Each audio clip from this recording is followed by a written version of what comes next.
Behold, I was brought forth in iniquity, and in sin did my mother conceive me. Behold, you delight in the truth of the inward being, and you teach me the wisdom in the secret heart.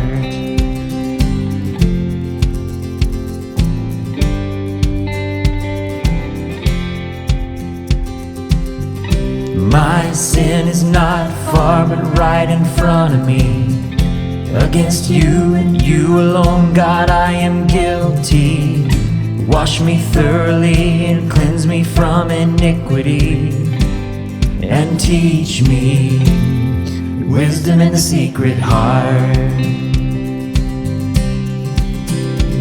Create in me a clean heart, oh God, and renew a right spirit within me, oh God. Cast me not away from your presence, take not your Holy Spirit. Restore to me the joy of your salvation, and teach me the wisdom in the secret heart.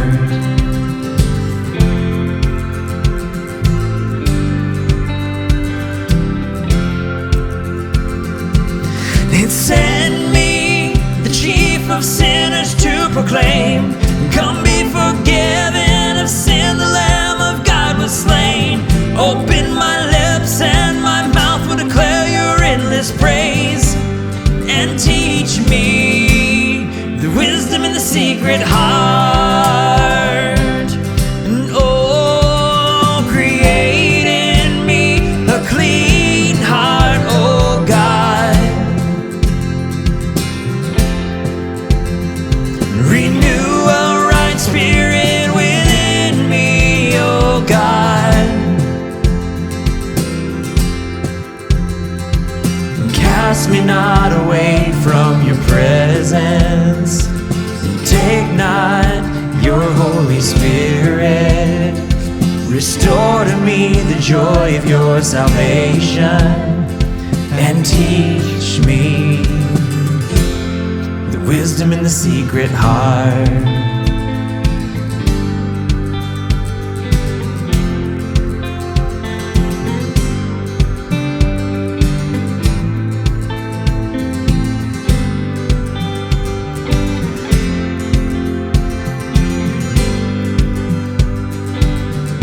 The Lord is gracious and slow to anger, rich in love, good to all.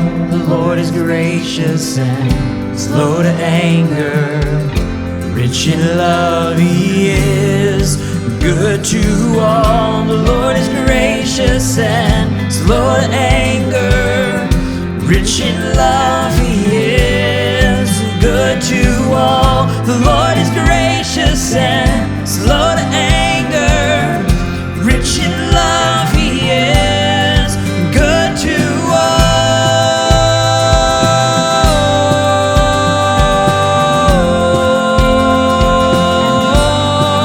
Good to all.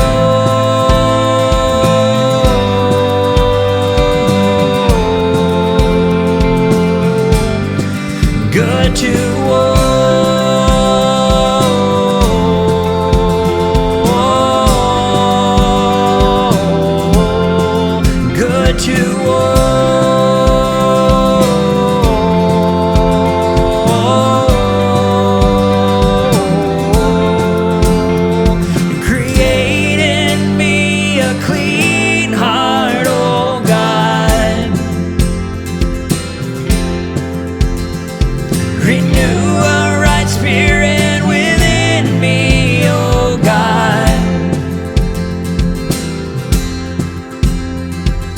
Cast me not away from your presence, take not your Holy Spirit.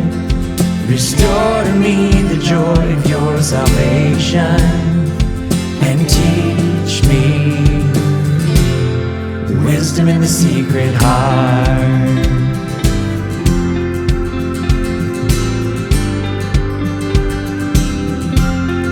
Wisdom in the secret heart.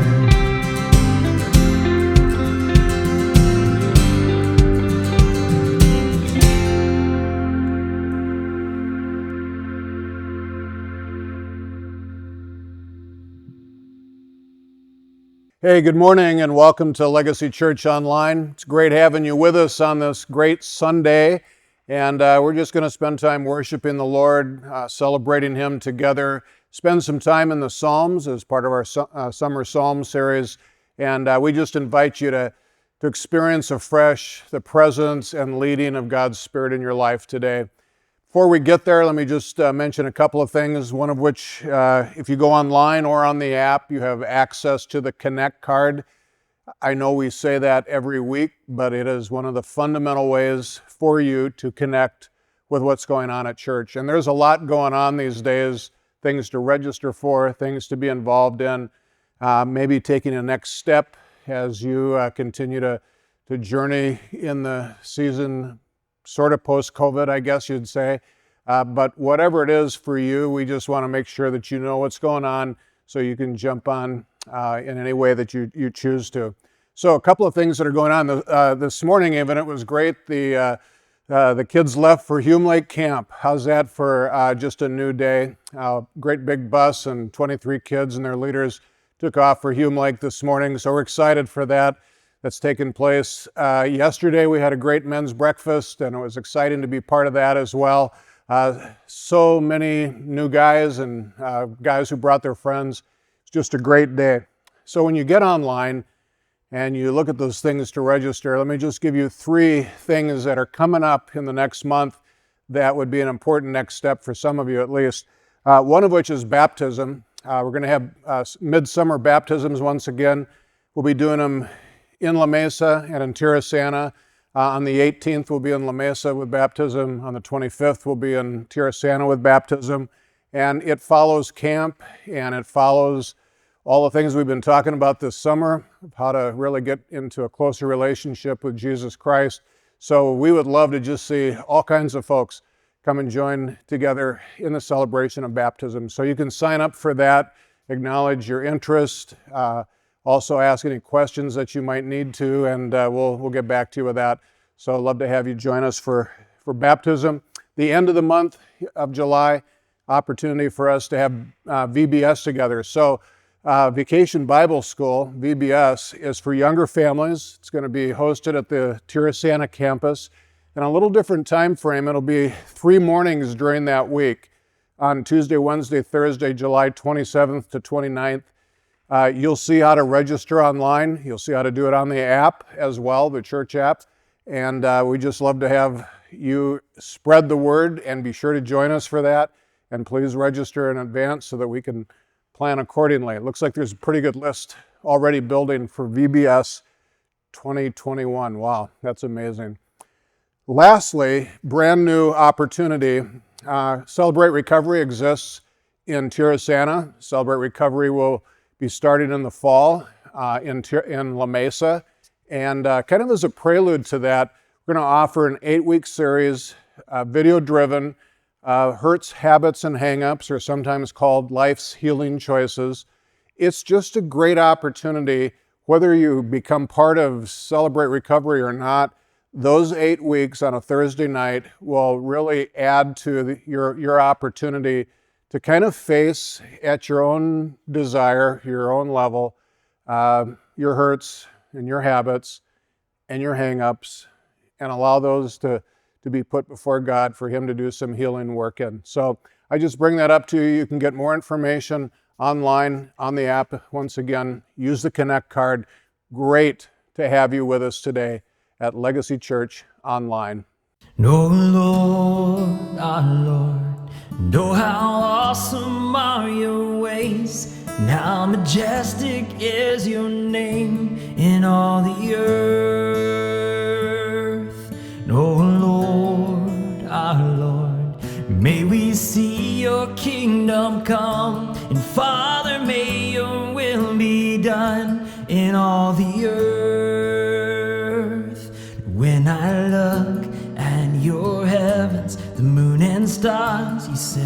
in motion, oh God.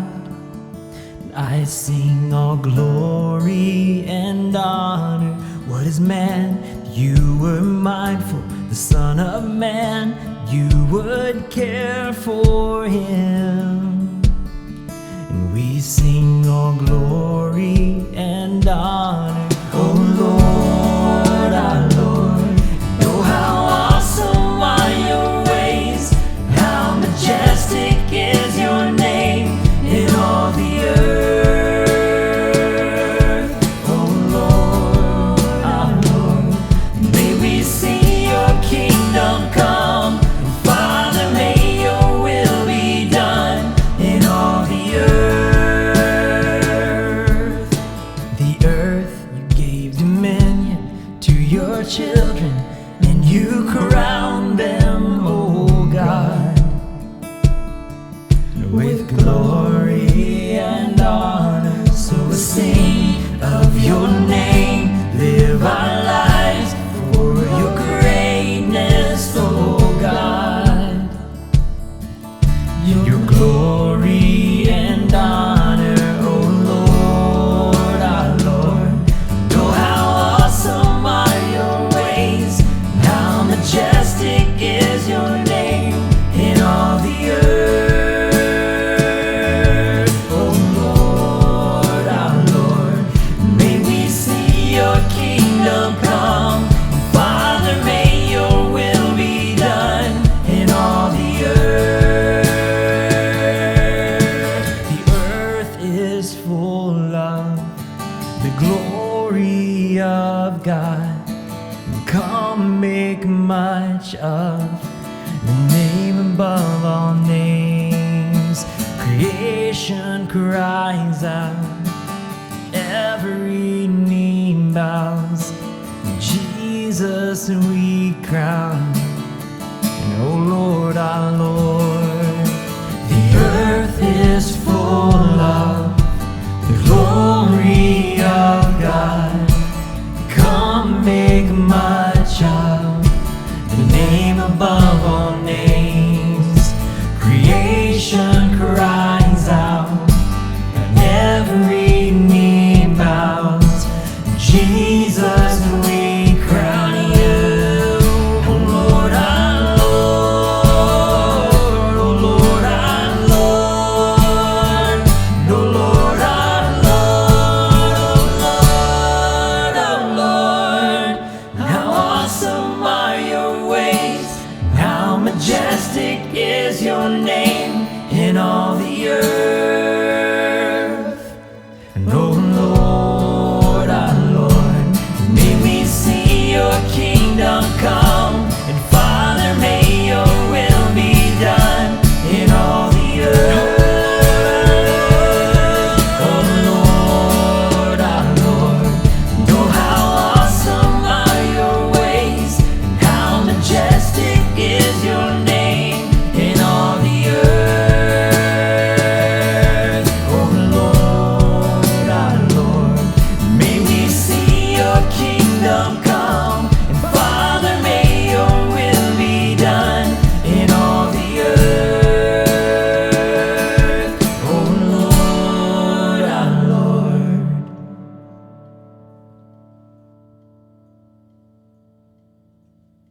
Hey, church family, it is so good to be with you today. But I got to be honest, it's been a rough baseball week for me. I mean, Dodgers were in town and the Padres swept them. Dawn and I got to go to one of the games. We had a great time, but the outcome was not what we wanted. And then the very next day, the Cubs came and pitched a no-hitter against the Dodgers. And so it's been a rough baseball week, and there's been a lot of you Padre fans who have let me know about it. And honestly, I thought you guys loved Jesus, but I guess not. Anyways, and then I went to my men's group on Thursday night, which I thought was a safe place for me to be. And here's how one of the guys in my men's group showed up, a guy that I thought loved me and loved Jesus. And then there he is. He shows up in his Padre outfit, and I had to stare at him looking like that the whole night. Anyways, just because it's been a rough baseball week doesn't mean it hasn't been a great week and that we don't have an amazing opportunity to study together in our Summer Psalm series. And it's interesting, we're going to talk about joy today. We're going to talk about joy. And as I think about joy, it's a fruit of the Spirit.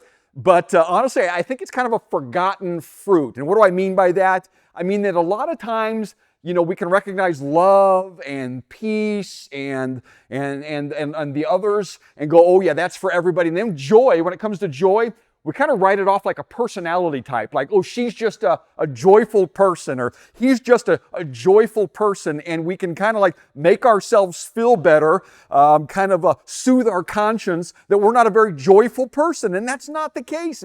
Man, God promises through His Spirit to give us joy. Joy, and I love how Henry Nouwen defines joy. He calls it knowing that you are unconditionally loved by God. That's for all of us. And really what we're going to talk about is more about the knowing, because it's not just a one and done. It's not like I just know I'm unconditionally loved by God. No, it's I need to know, and I need to know, and I need to know. And on those tough days, I really need to know that I'm unconditionally loved by God. And so we're going to be in Psalm 126 today. And what we're going to look at is that the reality for God's people of restoration can lead to the production of joy. They talk a lot about restoration in their history, in their past, and they're hoping for it, they're anticipating it in their present, and just the reality that God is a restorer, that He restores us to Himself, that He is one day going to restore everything, that can produce a joy in our life. So if you have your Bibles, Psalm 126, remember, we're in the Songs of Ascent. These songs that God's people sang as they were going to Jerusalem to celebrate God. So remember, they celebrated God before they got to Jerusalem to celebrate God. And the first thing we're going to see in Psalm 126 is that they remember together. They're remembering joy. Let me read the first 3 verses. When the Lord, the psalmist says, restored the fortunes of Zion, looking back, we were like those who dreamed. Our mouths were filled with laughter, our tongues with songs of joy. Then it was said among the nations, the Lord has done great things for them. The Lord has done great things for us, and we are filled with joy. Let's unpack that together. Psalmist says, looking back, when the Lord had restored our fortunes, right? They had been sent into exile because of their disobedience. God gave them exactly what they deserved. And the way that Eugene Peterson describes exile is rape in the streets, cannibalism in the kitchen, neighbors reduced to bestiality, a 600-mile forced march across the desert, the taunting mockeries by the captors, then, all of that, then incredible joy. And that's what this psalm is about. Then they began to rebuild the city. Then they had the opportunity to rebuild the temple. You can read about it in the books of Ezra and Nehemiah. So when that began to happen, we were like those who had dreamed. Like it was too good to be true. It felt too good to be true. And sometimes the reality of restoration, that God can restore us, is overwhelming. Sometimes the reality, like think about it, that we thought we had gotten to a point of no return, but we realized that, man, when God is in the picture, there really is. As long as we're alive, there really is no point of no return. And so even for God's people who had traveled so far from Him, maybe even some of them thought, I think we're so far that we're never going to be able to return. Now God is restoring them. Paul puts it this way, God is the one who's going to give us immeasurably more than we could hope for or imagine. Isn't that just like our God? And that's exactly what's going on here. And the psalmist says our mouths were filled with laughter and our tongues with joy. Joy, friends, is meant to be expressed. And Scripture says that out of our mouth flows what's in our heart. So there's a joy in our heart, right? Knowing that we're loved by God and that He's a restoring God, and it comes out, it needs to. Some of you need to remind your mouth that you're a joyful person. And the joy comes out. Then the nations were saying that God had done great things. The nations that had been taunting them, where's your God? What happened to your God? Those nations saw, it was obvious, wow, your God is doing something. They had a story that's for God's glory. On Saturday, one of our one of our guys at Legacy Church, George, shared his story, and it was so obvious. There were believers in the room, there were non-believers in the room, but it was obvious to everybody that George's story of restoration was for his good, but it was for God's glory. And then there's a recognition from God's people. Man, the Lord is doing great things. He has done great things in and through us, and we are filled with joy. He's looking back, so we were filled with joy. Powerful memories to dwell on if they would choose to. And the psalmist, as they, in this Song of Ascent, as they traveled singing this to Jerusalem, they're choosing to remember the times where God had restored, who had restored them. And I think for all of us, we need to know that the joy of our past can be the joy of our present. Let me say it again. I think that for every single one of us, we need to know that the joy of our past, whatever that might have been, or maybe there's a bunch of cases, the joy of our past can be the joy of our present. That the restoration back there can be restoration right here. And then it can be the same joy because it's the same God. And I think some of us struggle, maybe a lot of us struggle to believe that. Danny Goki wrote a song titled Haven't Seen It Yet. Maybe you can relate to some of his lyrics. Have you been praying and still you have no answers? Have you been pouring out your heart for so many years? Have you been hoping that things would have changed by now? Have you cried all the faith you have through so many tears? Don't forget the things He has done before, and remember He can do it all once more. That's a good word. And so God's people in Psalm 126 are remembering joy, and what that leads them to then as they remember the joy of the past, the restoration of the past, they're now anticipating. They're anticipating joy, and it comes out in a prayer in verse 4. Let me read verse 4 for us. Short prayer, to the point. Restore our fortunes, Lord, like streams in the Negev. Just would you restore our fortunes like streams in the Negev? The Negev was an arid and a dry area, and there would be a lot of flooding in that area. In other words, the ground was so hard it did not absorb the water that like just a little bit of rain would cause a stream and many times a flood. I grew up going to Universal Studios Hollywood. Before Despicable Me, before Minion Mayhem, before the Fast and the Furious Supercharged, before the flight of Hippogriff, before Harry Potter and the Forbidden Journey, before Jurassic World, before King Kong 360, before Revenge of the Mummy. You're thinking, what was there before all of that? I know. Before the Silly Swirly Fun Ride, before Super Silly Fun Land, before The Simpsons, before The Secret Life of Pets, before the Wizarding World of Harry Potter, before Transformers, before Waterworld, there was only the world-famous studio tour. I mean, that was it. I'm thinking back, man, I hope it didn't cost very much. You rode on a tram for about an hour and you read it behind the scenes and saw how they filmed things and movies and TV shows, and maybe you've been there and you're remembering back to some of the things. There was the earthquake thing, and you got to see some of the houses from some of the movies, and there was Jaws, but what I'm talking about right now is the flash flood. Right, where you're sitting in the tram and you're in the middle of the road, and here comes this flash flood. And I remember, the little kids are like, "Oh my gosh!" And as you get older, you're like, "Oh my gosh," But anyways, that was like the big deal on that ride. I mean, today it's no big deal at all, but it was back then. These folks here, they believed it was just a drop of God's blessing. There could be a flash flood of God's blessing. They just believed that. They sang about it. They had to believe that God could restore and He could do it anyway, anyhow. And so they're praying, would you just give us a drop of blessing? Just a drop, and we know that it will turn into a stream, and it might even turn into a flood. They were praying these bold prayers, but not only were they bold, they were specific.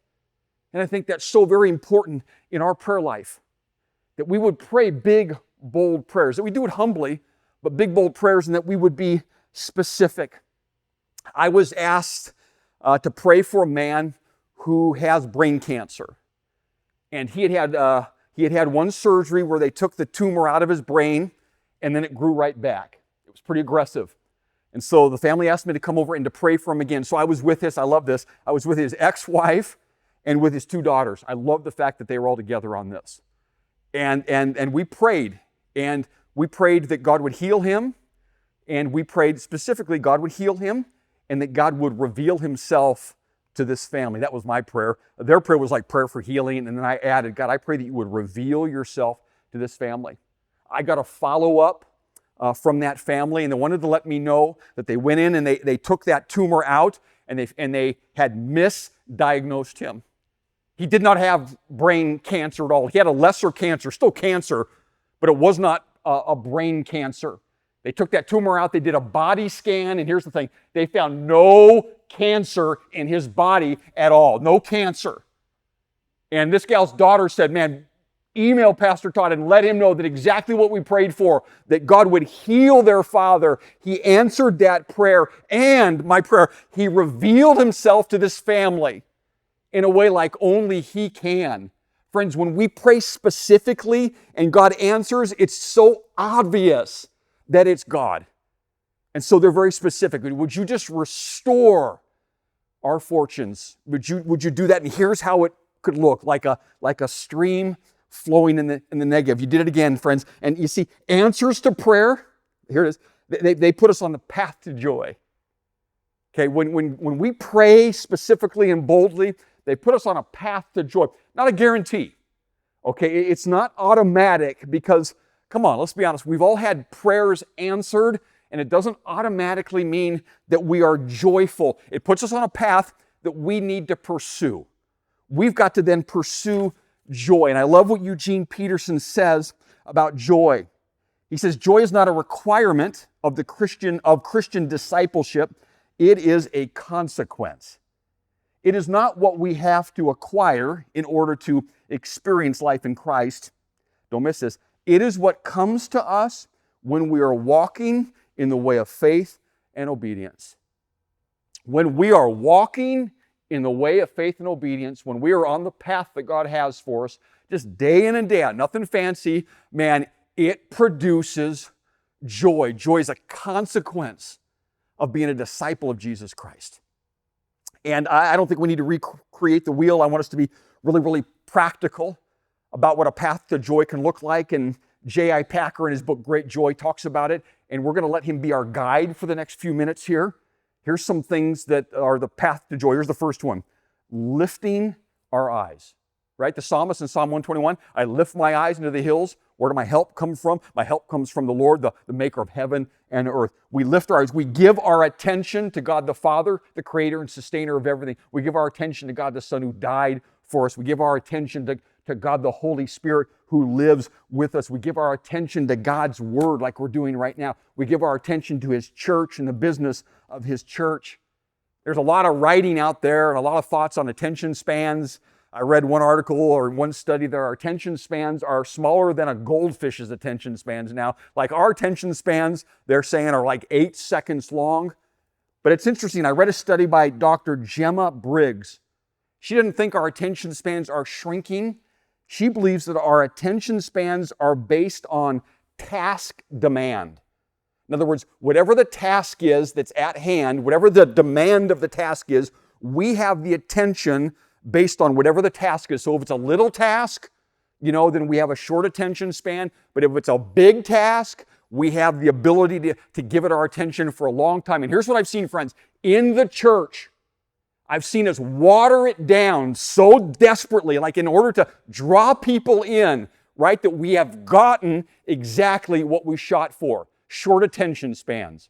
We have entertained each other to the point to where we have sacrificed the gospel of Jesus Christ. We have not called each other to a high priority of following Jesus. We have lowered the bar so low that attention spans are short, and then we complain about them. But I'm telling you right now, friends, when we lift our eyes to God, when we give our attention to God, it puts us on the path of joy. Okay, second thing, leaving some things behind. We all got to leave some things behind. We can't have it all. I know we live in a world that says you can have it all. I'm sorry. Hate to be the bearer of bad news / truth. We can't have it all. And there are some behaviors we need to leave behind. There are some attitudes that we need to leave behind. There may be some relationships we need to leave behind, or a status in our relationship that we need to leave behind. I was reading in Job 42, and it was fascinating to me. Remember his friends who were not really good friends? It says that once Job prayed for his friends, God restored Job. In other words, almost as if God was waiting for that moment where Job would kind of, in a sense, reconcile or restore a relationship there by praying for them. And then it says that God restored Job. Maybe that's what's happening in your life. Maybe there's forgiveness you need to give or forgiveness you need to seek. I don't know. There are environments that some of us need to leave behind. This is really all about repentance. And in Isaiah, the prophet Isaiah, talking to the people of God in exile, said, you need to leave Babylon. In fact, you need to flee the Babylonians. Get the heck out of there right now. And friends, when we leave some things behind, we live on the path of joy. Okay, third one, looking ahead. That's the anticipation of Psalm 126, that we would know that our best days are always. When God's in the picture, we have a relationship with God through Jesus Christ, our best days are always ahead of us. And we're trusting that God is taking us somewhere. We may not know where He's taking us. In fact, a lot of times we don't, but we lean into Him. We trust Him because we are known. We don't know, but we are known by Him. I love that. The hymn says it this way, because He lives, I can face tomorrow. Not because I know what tomorrow holds, not because I checked my calendar, I know what I got to, no, because He lives, I can face tomorrow. Brennan Manning talks about tainted trust, that a lot of us have a tainted trust because we just struggle to be honest with God.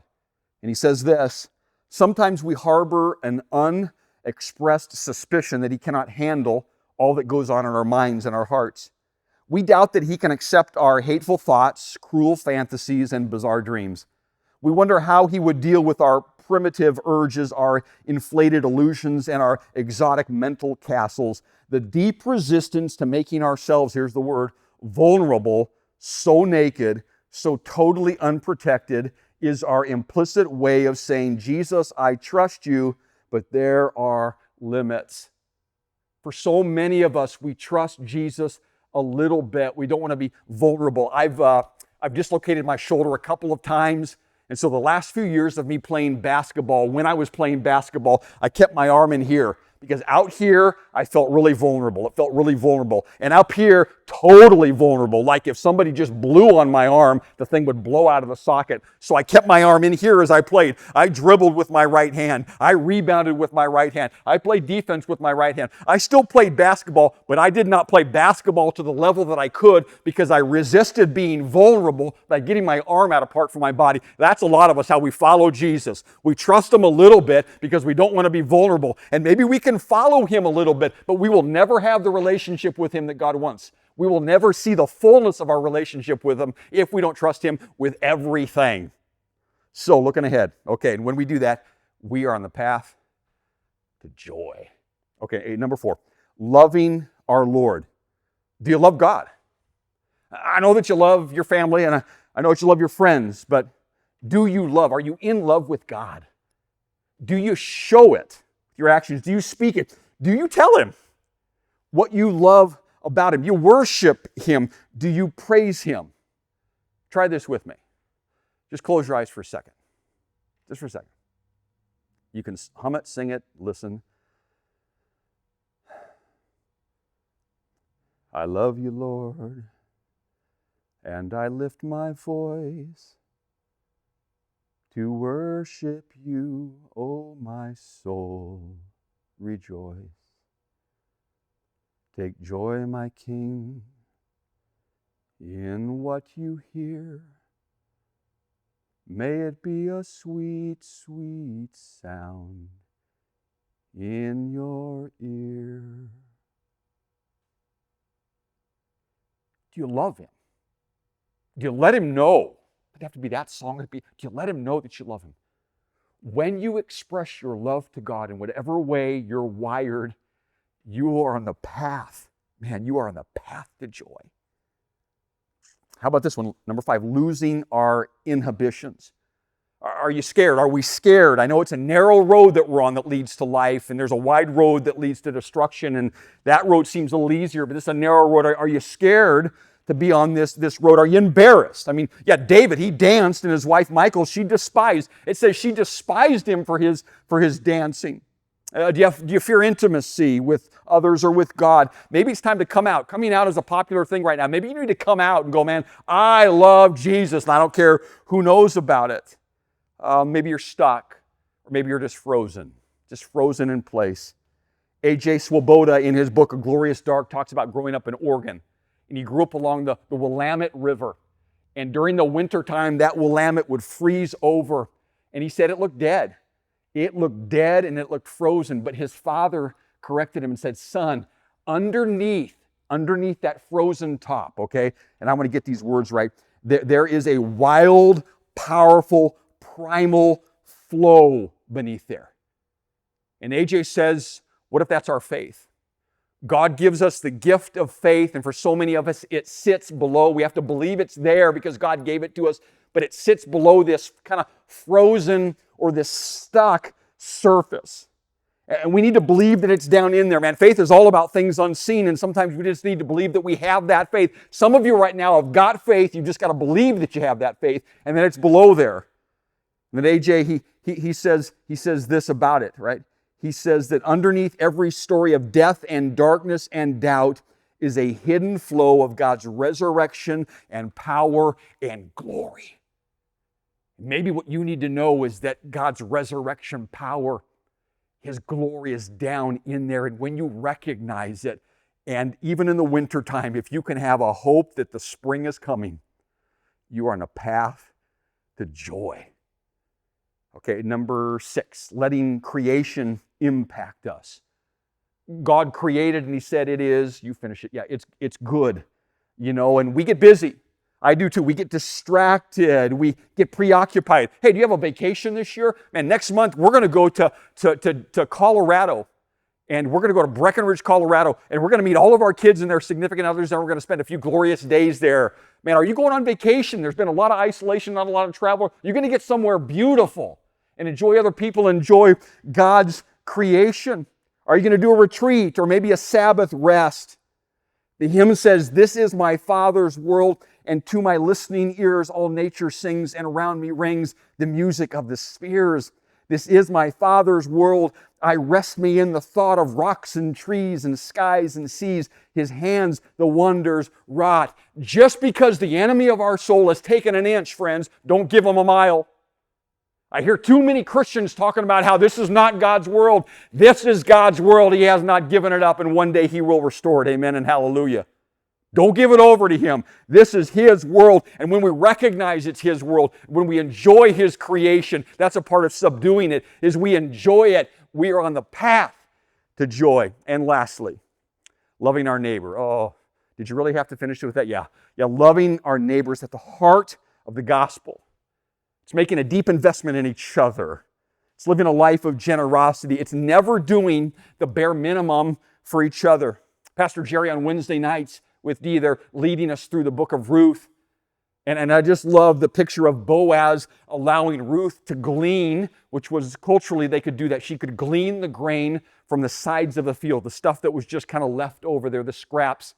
And yet Boaz went to his workers and said, you let Ruth glean, but you go beyond that now. I want you to take some of the good stalks. I want you to throw them off to the side. Take some of those bundles of grain, you throw them off to the side so that Ruth can grab those things. And what I say to that is this, friends, right? Are we letting people in our life just glean the leftovers, or are we giving them our best? As followers of Jesus Christ, we have never been called to just let people glean the leftovers of our life. We have been called, like Jesus, to give our best because He gave our best. And when we give our best, when we love our neighbor, we are on the path to joy. So, let's wrap this thing up. They remember joy, the joy of the past, which leads them to anticipate joy in their present and in their future. They pray for it. We've talked about staying on that path towards it, and we lean in the whole time to the promises of God. Last 2 verses, here it is, 5 and 6. Those who sow with tears will reap with songs of joy. Those who go out weeping, carrying seed to sow, will return with songs of joy, carrying sheaves with them. I love that. Those who sow tears will reap songs of joy. We give God what we have. Let's be honest, sometimes we just have tears. I'm preaching to somebody right now that's like, all I've got is my tears. Hey, we plant those tears and we trust that God is going to grow something beautiful. David said it's weeping at night, but in the morning there's joy. He said God turns our wailing into dancing. He will remove our sackcloth and he will clothe us with joy. And those who go out weeping will return with songs of joy. God is wasting nothing in your life and in mine, right? He is restoring everything in your life and in mine, in all of the universe. He is the God of the harvest. He is the one who sent his very only Son. And I want to leave you with this equation. I want to sear it into your mind. Jesus equals joy. When you have a relationship with God through Jesus, that is the path, right? He said, I am the way. That is the path to joy. He's written about in the Hebrews, for the joy set before him, he endured the cross. Because we are his joy, we were the joy set before him, he can be, and he wants to be our joy. I'll leave you with this truth, and I've told you many times that truth is my word for the year that God has given me. And I believe there is a truth right here that Jesus right now wants to speak over you. And it is from John 16. Jesus said this to his very closest friends, and he says it to you and I today. Very truly I tell you, you will weep and mourn while the world rejoices. Let me stop right there. Context, he's telling them they're going to crucify me, and you're going to weep, and the whole world's going to rejoice like they've won, like they've killed me. Some of you are looking around going, man, feels like there's a lot of people that are thrilled with what's going on in the world, and I'm not so thrilled about it, what's going on in the world or even in my life. So there's weeping right now, but here it is. You will grieve, yep, but your grief will turn to joy. I pray that you would take that truth to heart. I pray that those words of Jesus would have an impact on you today. Let's pray.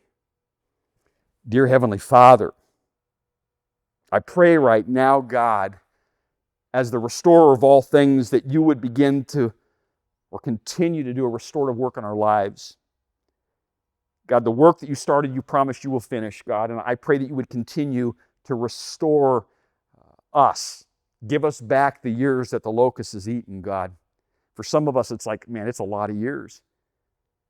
God, I pray that as you restore and as we look forward and anticipate the restoration of all things, God, that it would produce in us a joy, that we would live with a joy. I pray that your people, I pray that those who are listening to this message, watching this message, man, I pray that they would be the most joyful people on the planet in their sphere of influence this week, God. I pray that it would be obvious, God. I pray that for our church. I pray that for your church, capital C, around the world, God. I pray that it would be so obvious that our God is doing great things for us through the joy that people see in the way that we live our life, God. God, I know that you can do it in us, God. I know that you can do it through us, God. I ask that you would, God. I ask specifically right now that the folks of Legacy Church this week would live with a joy that maybe they've never lived with before, God. And that it would be obvious to those around them for your glory, God. Thank you. Thank you, God, for being the joy of our lives.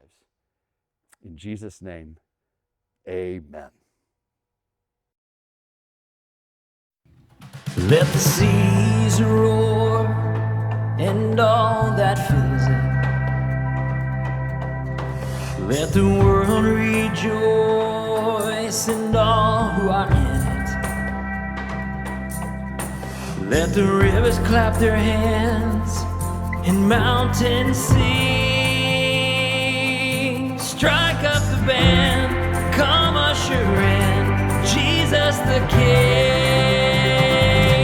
Sing unto the Lord a new song for what he's done.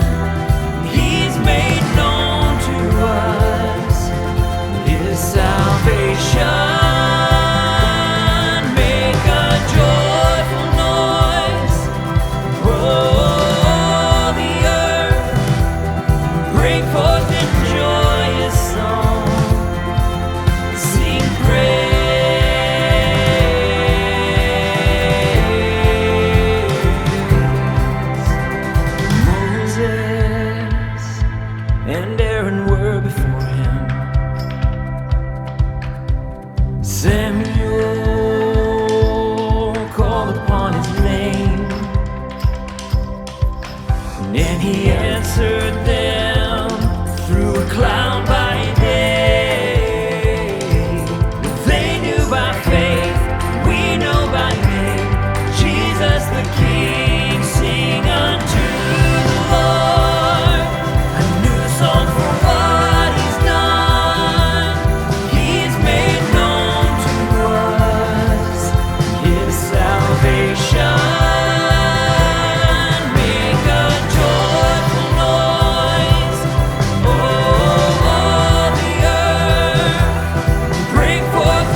praise. Sing hallelujah, sing praise. All you who have breath, sing praise. Breathe it out and sing praise. The praises to our King. Sing hallelujah, sing praise. All you who have breath, sing praise. Breathe it out and sing praise. The praises to our King. Sing hallelujah. Sing unto the Lord a new song for what He's done. And He's made known to us His salvation. Make a joyful noise, all the earth. Break forth in joyous songs. Sing praise.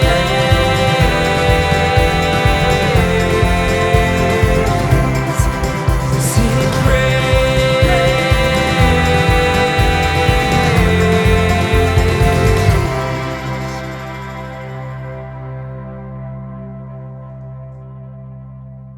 Hey, thank you for being here today. I hope that you've had the opportunity, as you've heard and thought through today's topic about joy, about Jesus, that is meant to be part of your life, that as you get closer to Jesus, you find something that is everlasting in Him, and not just in the future, but a new life that begins today. And so we just ask and pray that God will continue to work in your life, all of our lives, as we pursue that kind of relationship with a God who created us, who loved us, and out of His great reservoir of grace has offered us an opportunity to come to Him and to lay our burdens before Him and receive the benefit of joy and peace that comes with all those things. May the Lord bless you and keep you today. May He bless your week. May He make your actions and thoughts fruitful for Him until we meet again. Have a great day.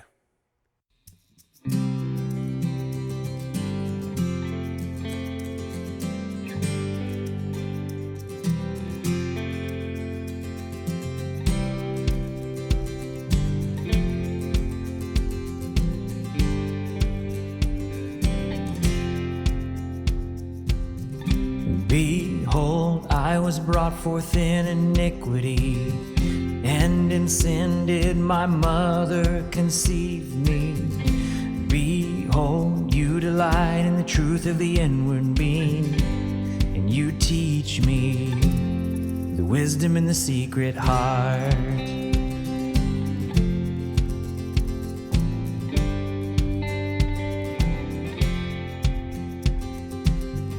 My sin is not far, but right in front of me. Against you and you alone, God, I am guilty.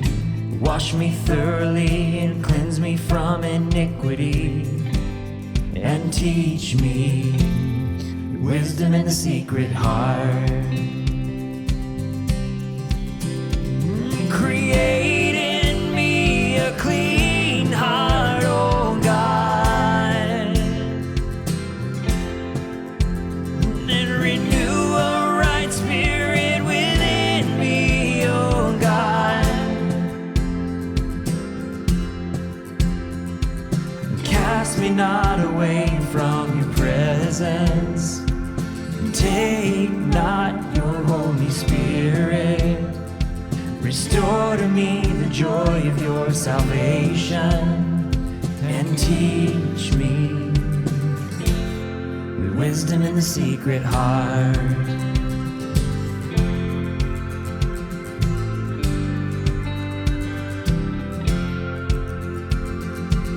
Then send me, the chief of sinners, to proclaim, come be forgiven of sin, the Lamb of God was slain. Open my lips and my mouth will declare your endless praise, and teach me the wisdom in the secret heart. And oh, create in me a clean heart, oh God,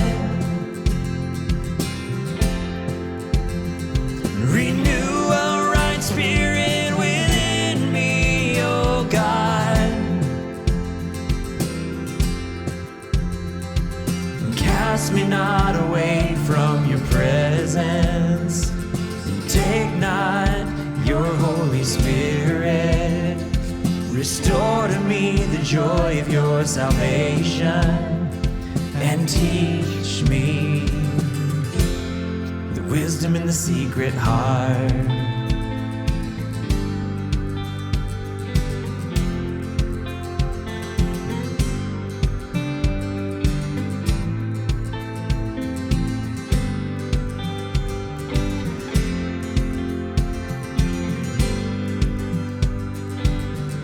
The Lord is gracious and slow to anger, rich in love, good to all. The Lord is gracious and slow to anger, rich in love. He is good to all. The Lord is gracious and slow to anger, rich in love. He is good to all. The Lord is gracious and slow to anger, rich in love. He is good to all.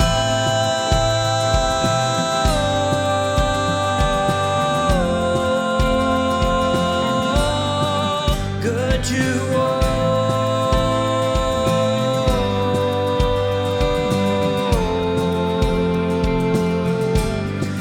Good to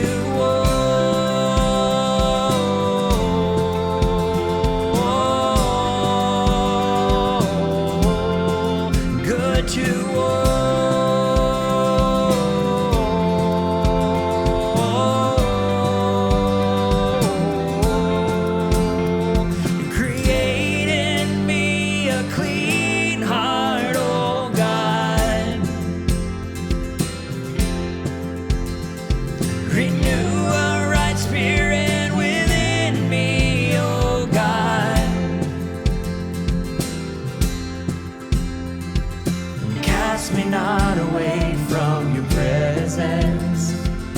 Take not your Holy Spirit.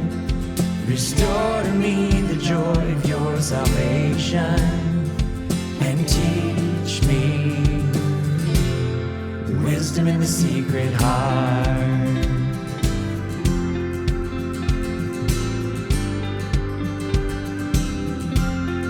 Wisdom in the secret heart.